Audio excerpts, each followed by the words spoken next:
Welcome to the Everything USC podcast on the Believe Podcast Network, Los Angeles' #1 sports podcast network, the only place with the show for every team in LA and much more. We believe in our teams. Do you believe?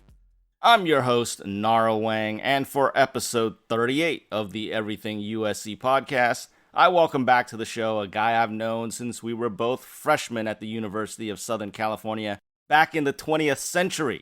And now the host of NFL Fantasy Live on the NFL Network, Marcus Grant. Marcus, always good to have you on the Everything USC podcast. Yeah, man, we have, at this point, we have known each other longer than we have not known each other. And yeah, you're right. We go all the way back to the late 1900s with this friendship. So, Scary. But it's good. It's good to be here. At least it's good to be here after a win, considering a couple weeks ago it was pretty bad. Yes, it was. And of course, if you enjoy listening to this show, you can subscribe, download, and rate it wherever you get your favorite podcasts: iTunes, Spotify, Google, Stitcher, Luminary, and TuneIn. Or go right to the website, Believe.com, BLEAV.com. On social media, at Believe Podcasts. For me, I am on Twitter. You can find and follow me there at Nara Weng Sports, NARAWENG Sports. Marcus, let the people know all the places they can catch up with you. Yeah, the best place is usually Twitter. It's Marcus G, MARCASG. Although I've joined the TikTok now because I got to keep up with the kids. Uh-oh. Yeah, so you can find me on TikTok. I think it's Marcus Grant. It's just my full name. Yeah, but other than that, the NFL Fantasy Football podcast a couple times a week, and then NFL Fantasy Live on NFL Network. This is a West Coast-based show, so 3 p.m. Pacific. Usually I get the time out in Eastern, but I figure most of the people listening to this probably are based in the Pacific time zone. We got listeners all over the place, but We're all about the West Coast bias on this show. Of course. So you and I, both NorCal guys, USC guys, we got a rep for the West Coast. Absolutely. The Everything USC podcast is brought to you by Bet Online. We're back and better than ever. All eyes are on the gridiron as teams are back for another football season. As always, Bet Online is your #1 spot for all the pro and college football action. With a new updated site and interface, even more odds, props, and contests, Bet Online continues to be the #1 source for everything football. Head to the website or use your mobile device to sign up today to receive your 100% welcome bonus. That's double your initial deposit just for signing up. Don't forget to use promo code NFL100. BetOnline is the fastest and easiest way to bet all your favorite sports. BetOnline, your online sportsbook experts. I'm Al Simon, 91 years young. I created Balance 7 20 years ago. I don't believe God intended for us to be old and sick. For 10 years, I studied pH and how important it is to the immune system. No doctor or hospital can do what Balance 7 can do for you. Balance 7 is the key to unlocking a healthy immune system. In 3 days' time, you'll feel more energy, less joint discomfort, and clarity of thinking. Bring your body back to balance. Order now and receive free shipping and a free bottle of My Smooth Skin. Use the code word AL. Through the first 29 minutes of the game last Saturday at Washington State, the Trojans looked like they were just continuing the Stanford game from the prior week. The one that got Clay Helton fired and Dante Williams installed as the interim head coach. Only this time, they were playing in cold and rainy conditions up in Pullman, Washington, after having been on a plane that tipped backwards on the tarmac the day before upon arrival in Lewiston, Idaho, with some coaches and support staff still on board. Also, the starting quarterback, Kedon Slovis, got knocked out on the very first drive of the game, taking a hit to his head and neck area while being sacked on a 3rd down play. True freshman Jackson Dart entered the game to replace Slovis, and his first drive ended with him throwing an interception. USC punted on his second drive, and then Dart fumbles to give the Cougars the ball to end his 3rd drive. At this point, every Trojan fan who felt that things couldn't possibly get worse with Helton gone was now wondering if they had miscalculated the depths of the abyss that SC had fallen into. Then, with 38 seconds to go in the first half, on 4th and 9 from the Wazoo 38-yard line, Gary Bryant Jr. gets behind the defense and Dart hits him in stride for a momentum-shifting touchdown, allowing the Trojans to head into the break feeling better about themselves despite still being down 14-7. USC would force a fumble on the kickoff to start the second half and go on to score 38 more unanswered points and cruise to a 45-14 win that felt like it came out of some fever dream instead of reality. Jackson Dart finishes 30 of 46 passing for 391 yards, 4 touchdowns, did throw 2 interceptions, and he also led the team in rushing with 32 yards on the ground. The pass yardage is the most ever by a Trojan quarterback in his debut game. Marcus Grant. Some people are rushing to crown Dart the next big thing, and Dante Williams is some master motivator, but we all need to just take a deep breath, calm down, and continue to focus on the fact that it was just one game against a mediocre opponent, and realize that this team still has a long way to go, even though it was a step in the right direction. Am I correct here? You are. I mean, look, they needed that game. They needed that win after just being embarrassed at home by Stanford. You're going through the turmoil of having the head coach fired and having a new interim head coach. I mean, literally, like listening to you detail everything that could go wrong, the airline flight being bad, the weather conditions. So it was encouraging for them to not only get the win, but to rally and end up winning it pretty easily going away. But yeah, this doesn't erase everything that's happened up to this point. It doesn't erase, everything that's gone on the last few years in the program, but it is a moment to feel good. And I think, if you're a fan, if you're a player, hopefully you did take a little bit of time on Saturday, maybe Sunday to sort of, bask in it a little bit. But I know certainly for the coaches and the players, it's time to kind of get back to work because there is, as you mentioned, still a long way to go. And they still have to prove that they can be competitive in the Pac-12, in the Pac-12 South. I mean, look, regardless of what happened with UCLA against Fresno State over the weekend, the Bruins came out, played very well. There are still a lot of teams that they're going to have to try to compete with. They still have to figure out, can they compete with Oregon? Certainly through the first few weeks of the season, the answer looks like a very obvious no. So yeah, I mean, I think you sort of take this for one game is what it is. You enjoy the fact that they figured out how to rally and kind of avoid a lot of the critical mistakes, but understand that this is nowhere near close to a finished product right now. The Pac-12 South doesn't really want to talk about that Saturday because USC was the only team in that division to actually win a game on Saturday. So the less said about that for the Pac-12, the better. More good things for USC. Drake London, career high in receptions and yards with his 13 catches for 170 yards, plus 2 touchdowns, but he did appear to get probably a concussion on that second touchdown catch late in the third quarter. We'll see what his status is for this week's game as we are recording this on a Tuesday, so still a ways to go. Gary Bryant Jr., though, did step up. 3 catches, 56 yards, and a touchdown, plus a 3-yard TD run on a backwards pass. 10 different Trojans caught a pass, including Kyle Ford getting his second career touchdown catch, a guy who's had 2 serious knee injuries in his football playing career, so good to see him back. We also got to talk about the SCD holding Wazoo to 279 total yards, had 3 sacks and 2 picks.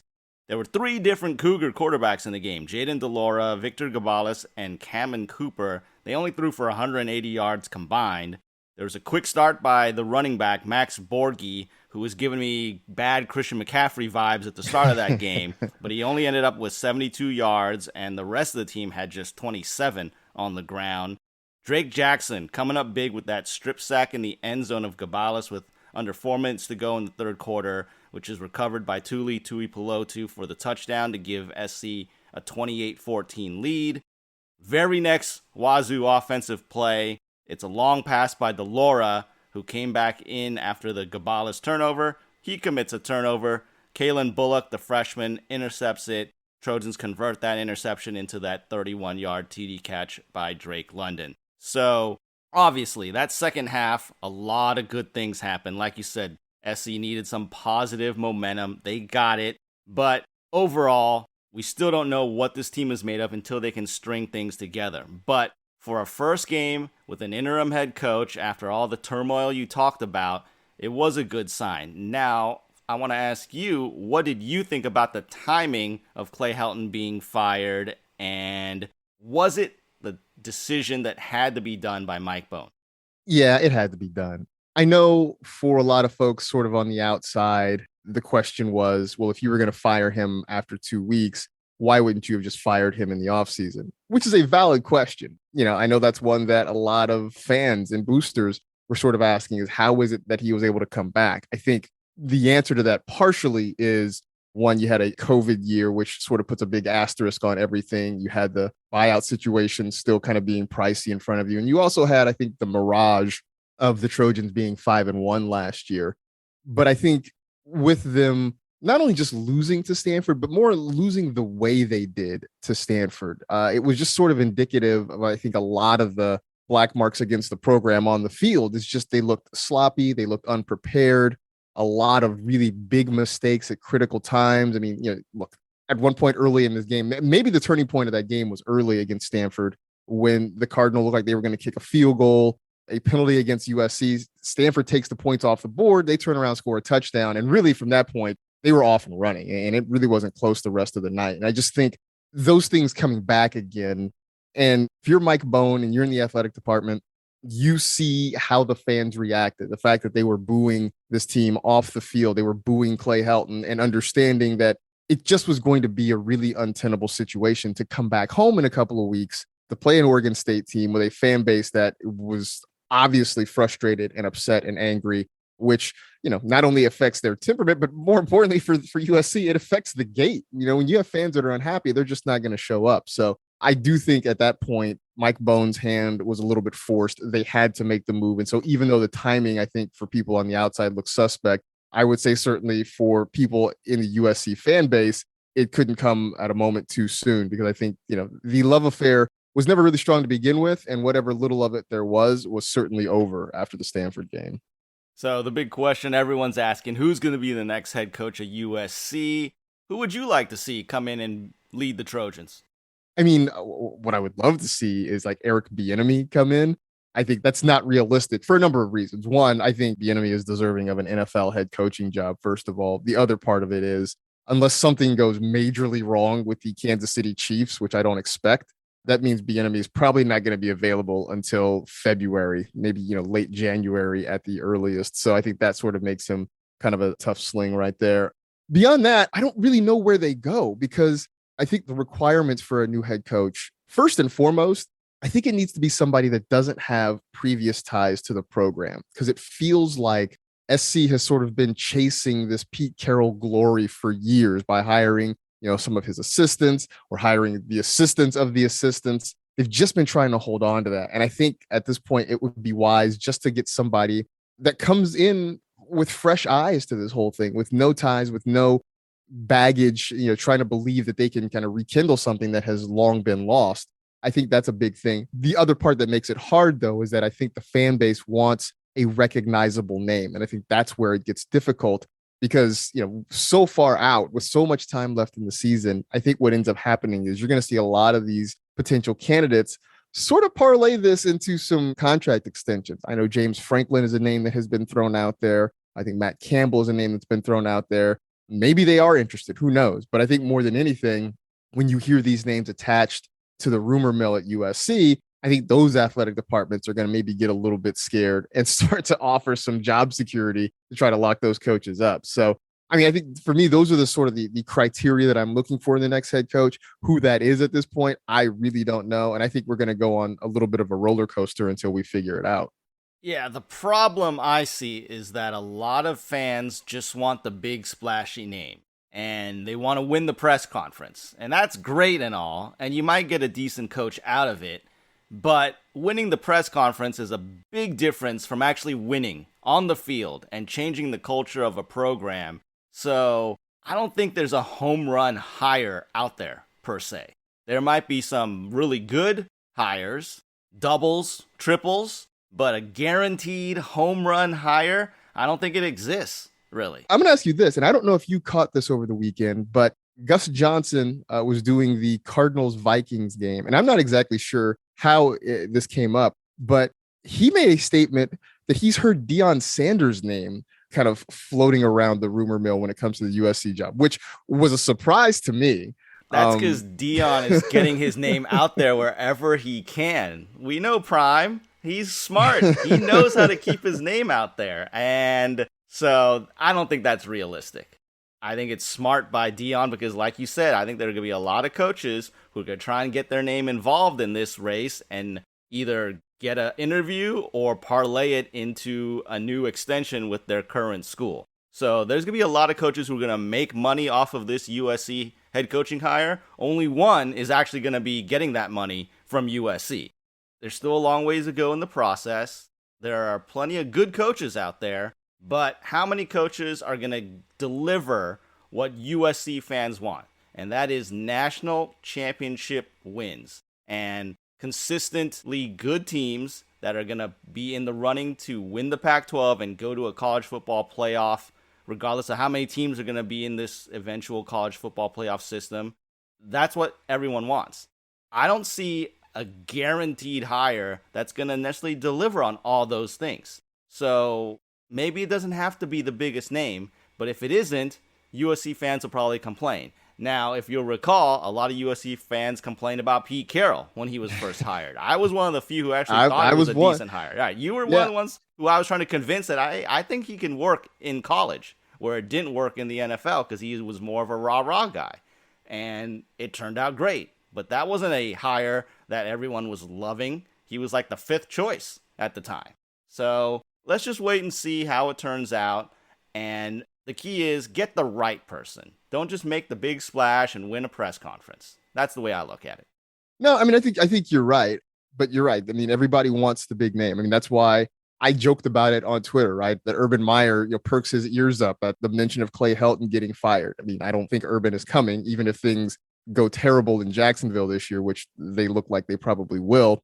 I don't see him coming. I know Bob Stoops is another name that's out there. Although it's funny, they just keep kind of, plugging away along that Fox College pregame desk. I mean, it's because the proximity to Leinart and Bush, right? Like they figure that Matt and Reggie are whispering sweet nothings into their ears. Now listen, Urban Meyer would have been a home run hire in terms of football. But because of the other stuff, the optics of him being hired would have been bad for USC that's going through all these scandals. And that's why he wasn't hired. The administration, I think, has made it clear that they worry about the optics to the outside world. USC fans aren't going to care. Listen, if you're smart, you know Urban Meyer's reputation and what can happen within his programs. But guess what? He is a guaranteed win if you hire him in terms of football purposes. He will take USC to the promised land in terms of football. The other stuff that comes with it, okay, it's a little slimy, it's a little shady, it's all that stuff. But he's the one guy who would guarantee all the stuff that you want football-wise. But he's not coming because USC's administration made it clear that it wouldn't look good. So what has changed exactly in that regard? Nothing.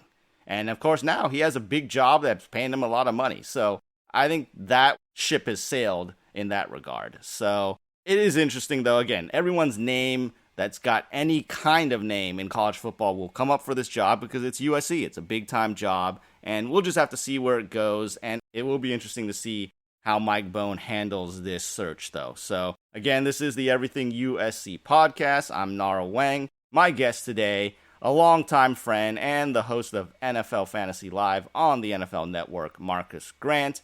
If you enjoy the show, you can go to any of your favorite podcast directories to subscribe, download, and rate it.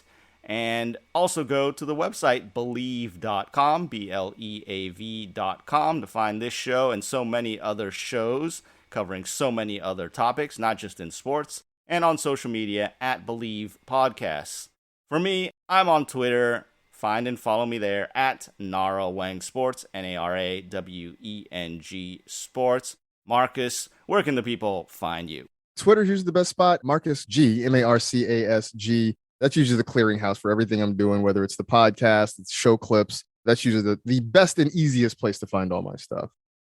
Exciting news. Our pod is partnering with PlayActionPools.com this season to bring some interactive fun to the sport we love most. You'll be able to get in on the action with our PlayActionPools.com Football Pick'em Challenge, which is open to everyone. Here's how it works. Sign up for our contest, Bleav Football Pick'em at PlayActionPools.com, and then get your picks in each week. We're going to select the 10 highest profile games of the week between NFL and college football.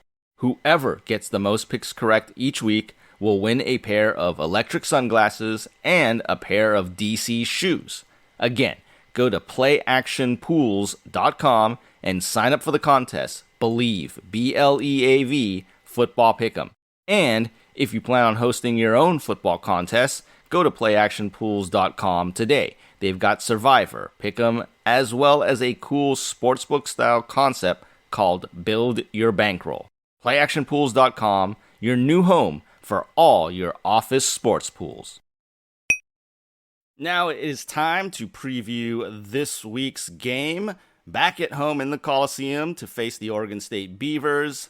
It's another night game, Saturday, 7:30 p.m. Pacific start. Will be broadcast on FS1 and locally radio KABC 790 AM. Oregon State will be coming in with the same 2-1 record that the Trojans have, but it will be their first Pac-12 game as opposed to USC already having played 2 of them. Last week, the Beavers shut out Idaho 42-0. Their first shutout since the 2008 Sun Bowl, which was that barn burner of a 3-0 win against the Pitt Panthers. And they beat Hawaii 45-27 in week 2 after starting the season with a loss at Purdue 30-21. Their head coach, Jonathan Smith, is now in his 4th year at his alma mater, has a 11-23 overall record, 7-18 in conference, and of course he was a 4-year starting quarterback for the Beavers from 1998 through 2001. He led the Beavers to possibly the greatest season in that school's history, the 2000 season that finished with a huge win in the 2001 Fiesta Bowl against Notre Dame, 41-9, an 11-1 record that season, finishing ranked 4th in the Associated Press poll. But, of course, USC has dominated the all-time series, 63 wins against just 11 losses and 4 ties. They have won 24 in a row in Los Angeles. The last loss in this town to the Beavers came in 1960. That's right, 1960. And the last game between these two teams was in 2018 up in Corvallis, a 38-21 Trojans victory. USC piling up 509 yards of total offense in that one, 332 rushing, with Aka Cedric Ware getting 205 of those yards to go with 3 touchdowns, and Vavai Malapei running for 101 as well. The last time they played here in Los Angeles, it was a 38-10 USC win in 2017. And coincidentally, that game that year also happened to follow a game where the Trojans played up at Washington State. So just interesting coincidence there. Looking at some of the key guys on offense for Oregon State, their quarterback situation was kind of in flux coming into the season. They started Sam Neuer in the season opener at Purdue. He was ineffective and replaced by 4th-year sophomore Chance Nolan in that one. Nolan has now started the last 2 weeks. The expected starter that most people thought, Tristan Gebbia, is still dealing with soreness to a surgically repaired hamstring, so he hasn't played at all yet this season. Nolan, meanwhile, has played pretty well. 45 of 64 passing, over 70%. For 634 yards, 5 touchdowns, and no interceptions so far. But they are led by their 5th-year junior running back, B.J. Baylor. He has 7 touchdowns, tied for the most in the nation going into this weekend. 38 carries, 263 yards, averaging nearly 7 yards per carry. And his mom, Linda, by the way, happens to be cousins with 2 pretty well-known Oregon State Beavers of the past, James and Jaquiz Rogers. So some good Beaver bloodlines right there.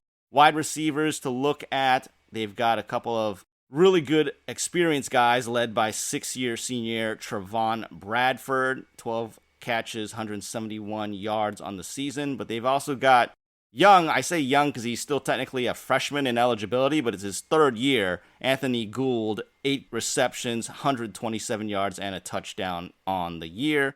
Up front, offensive line, they've got a super senior in center, Nathan Eldridge, leading that group, 2020 first-team All-Pac-12 selection. And The Beavers lead the conference in total offense at over 452 yards a game and third down conversion percentage, getting over 57% of their third downs so far, and they have managed to score 12 touchdowns in 14 trips to the red zone this season. On defense, linebacking core is really solid. Fifth-year junior inside linebacker Avery Roberts, who was a 2020 All Pac-12 first team selection by the coaches. He leads the team with 25 tackles this season, 5 for loss, also leading the team there, has a sack as well. Third-year sophomore inside backer Omar Spates is second on the team with 23 tackles, 1 of those for loss, and has an interception. Their 6-year super senior outside linebacker Anjay Hughes Murray, 11 tackles, 3 for loss, 2 of them sacks, and 7 quarterback hurries this season. And on special teams, the punter, Luke Loescher, leads the Pac-12 with a 42.6 yard net punt average. So when you look at it, there are some decent weapons on both sides of the ball for Oregon State. And while they may not be the most talented team and they're not the most highly recruited guys who didn't get recruited by USC who have that chip on their shoulder, a lot of California guys. So what does USC need to do to pick up the win this weekend?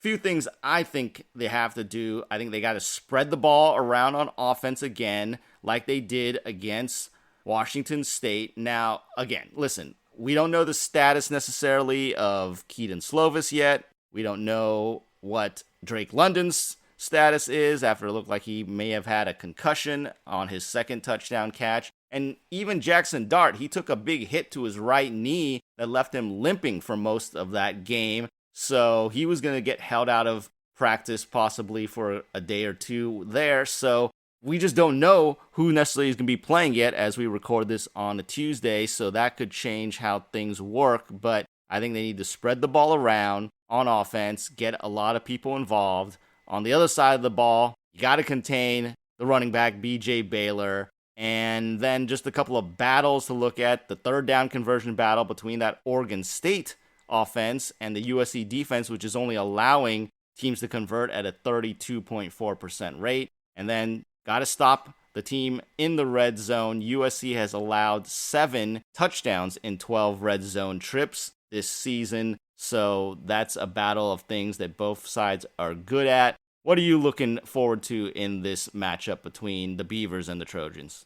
Well, the one thing I've really been trying to keep an eye on is our wide receivers not named Drake London. I mean, week 1, Taj Washington made a couple of nice plays, and it felt like maybe he's going to be the next guy there. Then he sort of disappeared. Well, everybody kind of disappeared against Stanford. But, we insist on running the air raid offense, right? That's what Graham Harrell wants to do. He wants to throw the football a ton. He wants to spread the field. But so far, I'm not convinced that the Trojans have the wide receivers to do that. I mean, I like Drake London. I think he's a very good player. I think he's going to have a pretty good NFL career, at least what I've seen so far. But there's also a reason that he is so heavily targeted. That's because there's just nowhere else that they feel confident throwing the football in this offense. So I think it's key to get other guys involved regardless. It's going to be even more important if London's not available or if he's less than 100%. So that's something I'm definitely going to watch. You mentioned stopping the run. That has been really crucial for SC so far this season. I mean, they didn't get it done against the Cardinal.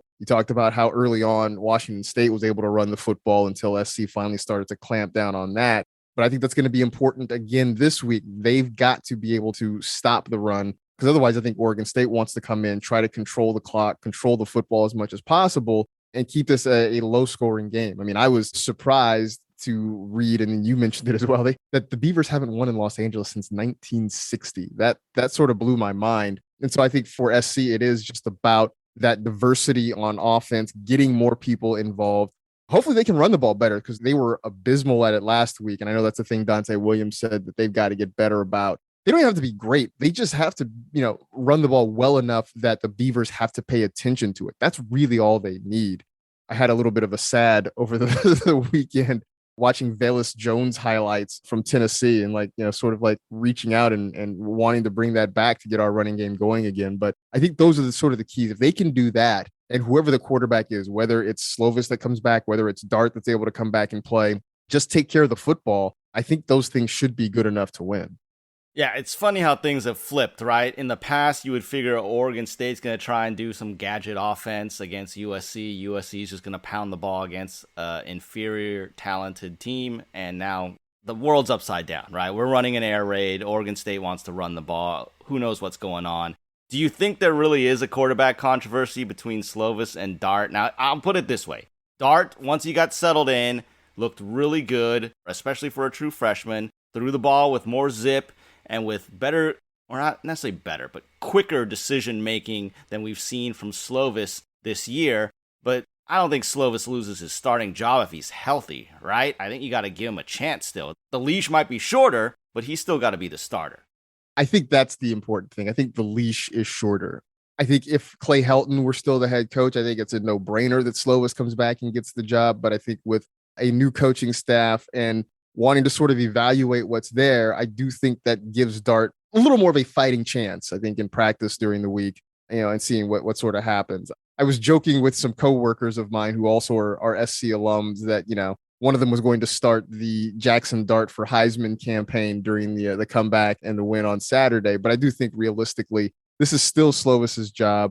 I even read something during the week that maybe Jackson Dart is sort of the player that helps them land a big name coach, that if people look at Dart and see him as a true freshman and see what he does, that maybe one of those big splashy win the press conference names is more likely to show up. I don't know about that, but yeah, this is just a long way of saying it. I think this is still Slovis's job, but I think he might do well to kind of look over his shoulder and see who's coming behind him. All right, Marcus, you finally get to do it. It's time for the always popular predictions segment of the show. You've been on before. Either it's been a bye week, so there was no game to pick, or like last year, the game got canceled by COVID. The one game that USC had against Colorado that was canceled by COVID, you were the guest that week. We recorded the whole show. You actually made some predictions, I believe, but then we had to scrap it all because the game gets canceled and you had to come back on and re-record basically almost a whole new show because of the cancellation of that game. But barring any unforeseen stuff, and if some unforeseen stuff does happen, then you're never going to hear this. But you're going to get to make predictions now. Now I'm going to recap, though, what's gone on with the predictions. Last week, Ryan Leaf was the guest, and for the first time this season, I was taken down by one of the guests. He and I both picked Kedon Slovis as the players we believe in, so that was going to be a tie no matter what. And obviously, Kedon got injured on that first drive of the game. The game score, I went with USC 31-24, not covering the 7.5 point spread at the time that we recorded the show on Bet Online, which is, of course, a sponsor of this show. He went with the big 42-21 USC win, USC getting it done 45-14, so Ryan took the win there. And then in the prop bet selection, Nara's no doubter last week was that the two offenses would combine for at least 800 yards of total offense. USC did its job, getting 447. Wazoo's 279 makes it add up to 729. So I didn't get mine. And for Ryan's real things, he went completely crazy with his boldness and chose Wazoo forfeiting the game due to a COVID-related issue with head coach Nick Rolovich. Obviously, they played the game. That didn't happen. But because he got the game score, he still beat me on that. So now it's time to pick the players we believe in for this week's game between the Trojans and the Beavers. I'm going defense. I'm going with the linebacker Kana'i Mauga to have a big game in helping to shut down Oregon State's offense. Marcus, who is the player you believe in? I'm going to stay on defense too, and I'm going to go with Drake Jackson. I think he's going to get a couple of sacks in this one. The Trojans really have struggled getting pressure on the quarterback, but I think they figure out a way to get after the quarterback a little bit, and I think Drake Jackson is sort of the ringleader of that. All right, so we're both going on the defensive side for the players we believe in. Now to pick the game score, I'm going to let you go first, and to note for entertainment purposes as we record this show, Bet Online has the Trojans favored by 12. So I'm going to say SC wins, and I'm going to say they win. Let's call it 30-10. So it ends up being, a fairly comfortable win. I think it's a game where, the fans won't have to sweat it out like we have in the past few weeks. We can kind of enjoy the second half a little bit more. I hope you're right. And again, I am going to pick USC to win, but yet again, I'm going to pick them to not cover the spread. So I've been completely wrong in every game so far. They've either covered or they got embarrassed by Stanford and lost. So I'm hoping that they're just going to prove me wrong by doing what you're picking them to do, which is to easily cover. And I am going with 34-24 USC, a 10-point win. So close to the spread, but not quite. So again, if they beat the spread, Marcus is going to take this one. If they don't, then I'll take it. But hopefully it's a USC win. That's what we're both looking for in this. And it's time. The prop bet pick. Nara's no doubter. This is what I'm going to go with this week. I think it's going to be slightly ugly to start before both teams get going with a night game, late start. I'm saying there's going to be at least 9 punts combined by both teams in the game. 9+ punts in this game.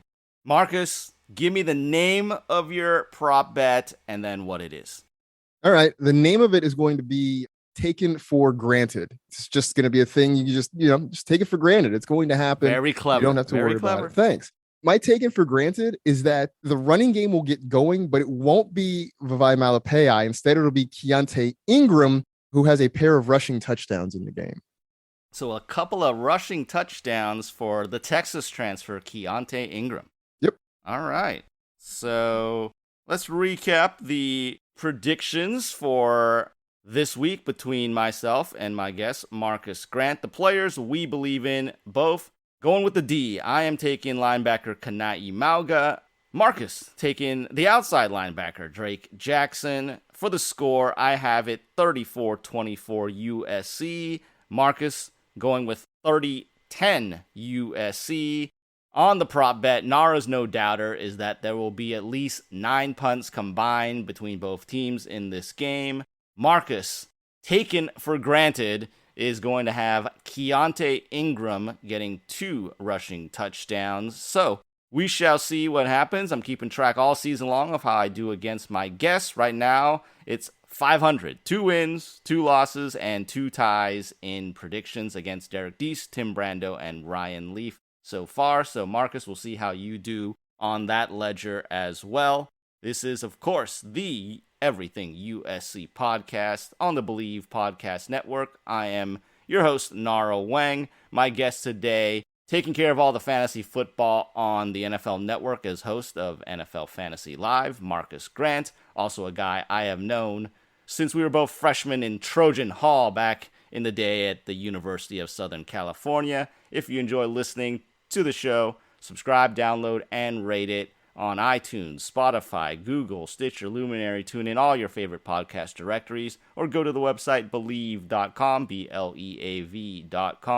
On social media, at Believe Podcasts.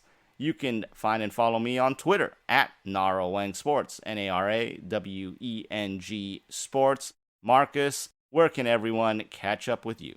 Best place to find me is on Twitter at Marcus G, MARCASG. But I got the NFL Fantasy Football podcast a couple times a week, wherever you download podcasts. And then NFL Fantasy Live on NFL Network, Monday through Friday, 6 p.m. Eastern, 3 p.m. Pacific. I used to say set your DVRs, but then that made me sound like an old person because I guess people don't really use DVRs anymore. So I had to stop saying that. I mean, I still use a DVR, but I guess that makes me an old person, right? So I mean, I still use one too, but like I say that and people are like, yeah, I just stream everything. I don't have a DVR. I'm like, oh, okay. All these young kids with their streaming. Although you can figure out a way to do streaming and DVR, I believe. Yeah, you can do both. It's possible. They're missing out if they're not recording things. I mean, that's all I'm going to say about that. This is Steve Lavin, former UCLA and St. John's basketball coach and current college basketball analyst for Fox Sports. And you're listening to the Everything USC podcast with Nara Weng on the Believe Podcast Network. I mentioned in the open that Marcus and I have known each other since we were freshmen at USC, beginning in the fall of 1994. One of the reasons I asked him to be my guest this week to preview the game versus the Oregon State Beavers is because of what that matchup means in our shared personal history. You see, the two of us, along with our mutual friend and my freshman year roommate Liam Carr, became the first 3 freshmen ever to to call a football game for KSCR, the USC student-run radio station, back on October 8th of 1994 up in Corvallis, Oregon. How exactly did three guys who had been college students for barely over a month get the chance to do that, you might ask? Well, it begins with the fact that as a student-run radio station with a limited budget, the members of the sports staff who called the away games had to pay their own way to those games. And with the Trojans a disappointing 2-2 to start that season, coming off of a brutal home loss to Oregon, and the Beavers a bad 1-3 team themselves, none of the upperclassmen at KSCR were interested in spending any money on a weekend trip to Corvallis. Since no one was going to do it, Liam, Marcus, and I figured it couldn't hurt to ask the KSCR sports director, a senior by the name of Jacob Ullman, who just happens to now be senior vice president of production and talent development for Fox Sports, if we could make the trip and call the game for KSCR. It took some convincing, but the fact that we had all proven ourselves to be hardworking, dedicated, and knowledgeable sports staff members gave him enough faith and confidence in us to not completely screw things up, and he gave us an opportunity that no freshman had ever received before. That is one of the most memorable things I did during my entire time as a student at USC. And we've got so many stories we could share from that experience, Marcus. Where would you like to begin on this trip down memory lane? Man, well, I mean, might as well just start at the beginning, right? Once we got the green light from Jake to make this trip, I remember us making our preparations, right? That we somehow bought plane tickets. Neither one of us was old enough to legally rent a car, but we got Liam's older brother, Seamus, who was a senior at the time and who was 21, or might have been even 22, but whatever. He was of legal drinking age. I know that. We got him to call and rent the car in his name and hope that Liam and Seamus looked enough alike that we could use Seamus's driver's license to go pick up the car when we got there. So I remember that. I remember then we decided, well, who's going to be the play-by-play announcer and who is going to do color commentary. We drew names out of a hat, and Liam ended up winning, which we later realized that we were pulling names out of his lucky Cubs hat, which was right. It was rigged. It was rigged. Lucky Cubs hat, and Seamus was the one pulling the name out. It was rigged from the beginning. Like we never had a shot at that. And then I do remember, like a day or two before we had to make the trip, Jake said, "Hey, I've got the broadcast equipment for you. Come by, pick it up. I'll show you how to use it." And I remember us feeling like, like, how technical is this going to be? Can we put this stuff together? Are we going to have to practice a whole lot? And I remember we showed up and he gave us a brown paper grocery bag that had a phone in it, just your regular standard. For the kids, it was a rotary phone, which I know, probably. No, it was touch tone. It was touch tone. Was it touch tone? Okay, Yeah, it was a touch tone phone. All right, but it was just a phone. And he's like, yeah, plug this in, dial the number, and we'll put you on the air, just like a phone call. I was like, oh, this is way more, simple than what I anticipated it being. But I do remember the trip itself was sort of a comedy of errors. We got lost multiple times driving, around the city of Portland when we landed. And then we got lost once we got to Corvallis. It was a memorable, obviously here it is all these years later, what we're talking, almost 30 years later, we're still talking about it, but it was kind of a comedy of errors that ended up for the good when it was all said and done. Yeah, we got to go into a little more detail on why we got lost. And of course, he's not here to defend himself, but it was mostly Liam's fault that we were getting lost. So starting with booking the trip, people don't understand. That was like pre-internet booking of things. Yep. So we were calling long distance up to Oregon and to airlines. Now, luckily, airlines have like toll-free numbers and all that stuff, but I essentially called every airline to see who had the cheapest flights up. And I believe it was Alaska. It was Alaska Airlines, that we flew up with a stop in San Jose. We connected in San Jose. And this is, of course, pre, 9/11. And so my parents drove up because I grew up in the Santa Cruz area. So not a far drive for them to come up to the San Jose airport. And they met us at our gate with food for our flight up to Portland. And so we were the envy of the entire plane going up to Portland because we had fresh Thai food that had just been bought by my parents in San Jose. And again, that could never happen now. Like we'd have to leave the airport to meet them if we wanted to get anything because of security now. But they were able to come right to the gate, meet us, say hi to me. I hadn't seen them since they had left me in LA to begin my college experience, basically in the end of August. So that was good for them. And so we make it up there. Again, we are stressing hardcore if we're going to pull off this illegal activity of Liam impersonating Sheamus anyway, right? So we get there. We go over to, I believe it was Alamo. That was the rental car company. Because they were. Well, I remember there was confusion because we didn't remember if it was. We had come up with two slogans, right? It was either "Remember the Alamo" or it was "National" because green means go. And I remember the confusion of which counter do we go to? And I think we ended up getting it right because it was "Remember the Alamo." Right. We showed up there. So you and I stayed outside. We wanted no part of being there to maybe ruin things for Liam as he's trying to pull off his Sheamus impersonation act. And I think the statute of limitations is long past. I think we can discuss this freely on. I think we're airwaves, fine now. Right? So he is in there for what seems to be too long a time. I remember just talking to you like, oh man, the jig is up. We're gonna have to call Jake and explain that it didn't work. We couldn't get a rental car. We can't show up in Corvallis to call a game. Like, we're just, there were no Ubers or Lyfts or whatever back then that you could maybe pick up. Yeah, there were taxis, but that would have been a hell of an expensive Portland, right, to Corvallis. It wasn't going to happen. So after what seemed to be forever, which was probably more like, I don't know, 15, 20 minutes in real time, Liam comes out, kind of looking crestfallen. We look at each other and just like, oh no. And then he pulls out keys from his pocket and we just start celebrating like giddy children, basically, that we had gotten our car. Now, the issue is that Liam doesn't write down the directions to our motel in Corvallis. We didn't have Google Maps back then. There were no Google Maps. There were no smartphones the kids have nowadays to tell themselves where to go. So we get completely lost in the Portland freeway system, trying to get away from Portland to Corvallis. And we're just driving in a loop, basically. And finally, it just gets to the point where I get so pissed, I just tell Liam, drive back to the airport. I'm going to run in, write down directions so we can get there. So we finally do that. We finally end up getting to our, Days Inn type place. I don't even remember exactly what it was.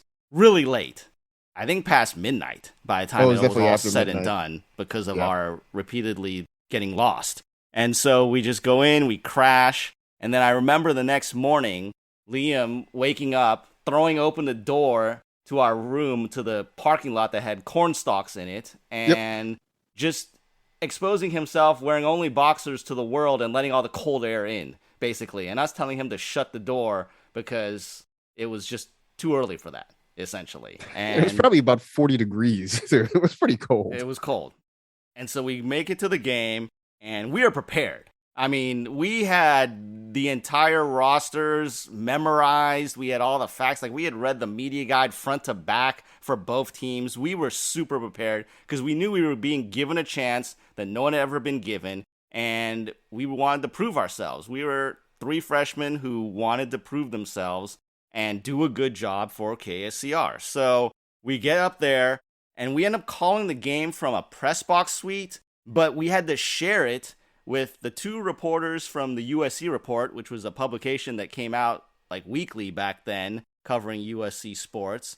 And then also some Oregon State boosters were in that room. So we were sharing that suite and annoying the heck out of them, I remember, because we were calling a game. And by the way, we swapped out the phone that Jake gave us for our dorm room phone because me and Liam were like, well, we're not going to be here. So we just took that phone because that was a speakerphone. Right. Again, kids, this old phone that was a touchstone phone had a hook that you had to take off the hook, and we would have had to pass it back and forth to each other. So instead, we're like, hey, let's just use our speakerphone. So we took that. Again, another illegal thing that we did because we took USC property away from the dorm room. You brought it back. It was fine. Yeah, we brought it back. It was all right.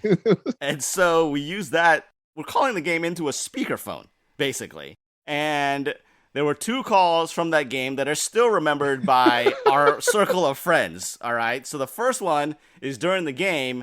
I don't even remember who the punt returner was for Oregon State, but he drops the punt. So I say that the Beavers muffed the punt, which is completely accurate. Completely accurate. I stand by the accuracy of that description of the play to this day. But you can understand why it led a bunch of college students a bunch of teenage boys to start giggling. Give me some grief when I returned to Los Angeles. And the other call was USC blocked an Oregon State point after try, and Micah Phillips picks it up, runs it all the way back for the first ever 2-point defensive conversion in USC history. And Liam, to his everlasting credit, not a broadcast major like the two of us were, not a trained play-by-play guy. None of us were at that point. We're freshmen, a month into school, and he gives a tremendous call, describes it perfectly. At the end, just enough of a pause, and then says, simply amazing. I mean, like, the best thing you could call on a play, called it perfectly. We had a great time doing it, and it was crazy. Like, we screwed up in stupid ways, like just, like figuring how to do everything, but it was a great experience. I was the one who was assigned to get the post-game interviews to get sound for the next week's KSCR sports shows during the week. So it's my first time ever going into a college football locker room, and I'm interviewing Tony Baselli, All-American left tackle, after the game. I'm interviewing a bunch of the Trojan players, but I remember just standing and looking up at the mountain of a man that Tony Baselli is, who's, wearing a towel at that point because he had just come out of the shower. It was craziness. So the other part that I remember is when we got back and we get picked up at the airport early in the morning, like about, I would say 8, 9 o'clock at LAX by Seamus. And then we're driving back toward SC and he blows by the exit for campus. And we're like, what's going on here? Like, aren't we supposed to be going back to campus? He's like, no, I got something for you guys. And that was our first trip to the pantry. That's right. To cap off that amazing experience. That insane weekend. The other part you forgot, though, is like we didn't actually know for sure if we were going to have a ride from the airport. Liam hadn't actually checked in with Seamus to confirm that he would pick us up. He just was supremely confident that his brother would be there. And I remember getting off the plane and saying, hey, Liam, we have a ride, right? And Liam not saying a word and just walking, just power walking through LAX. And then fortunately we got there, we walked outside and Seamus was standing at the curb with his roommate's 1956 Chevrolet, his roommate Christoph's cherry red 1950s Chevrolet. And that is how we got our ride to the pantry. Good times. I mean, yeah, there was just so much that had to go right for us on that trip. And for the most part, it did, even with all the foibles and getting lost and, calling a game into a speakerphone and annoying the heck out of the people who were in that suite with us. And it was just an amazing experience. Like I said, one of the best moments I had in school at USC. Got to share it with two of my best friends, and it really did, I think, help us early to understand everything that goes into how you do a game.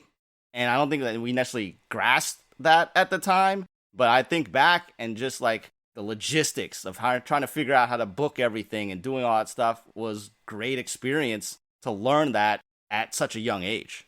No, absolutely. Yeah, you really got a sense of how things work. I mean, in terms of the logistics of putting on a broadcast, of preparing for a broadcast, of dealing with, sports information and media relations and all that sort of thing. The whole setup was amazing.